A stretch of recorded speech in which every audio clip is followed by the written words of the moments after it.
Welcome to FinXo Capital Daily News, bringing you the most impactful financial market headlines.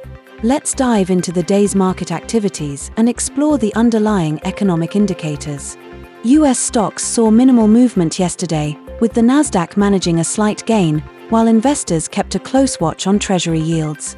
The Dow Jones dropped by just 6.71 points, while the S&P 500 slipped 2.78 points.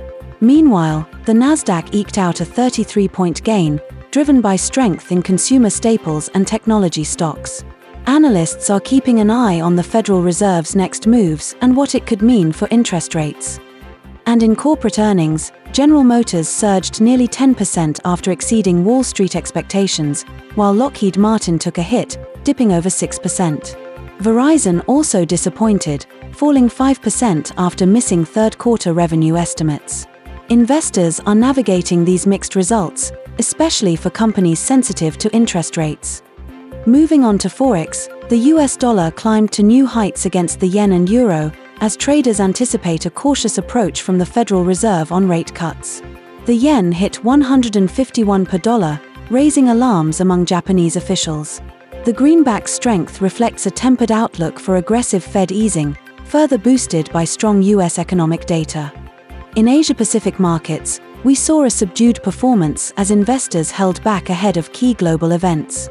Japan's Nikkei was down slightly, while Hong Kong and China indices opened steady after promises of government support for the economy. Markets remain cautious, especially as US election tensions rise.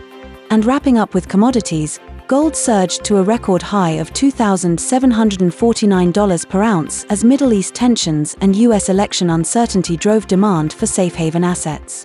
Oil prices slipped slightly, with Brent crude hovering around $75.84 a barrel, as traders assess rising US crude inventories and the ongoing conflict in the Middle East.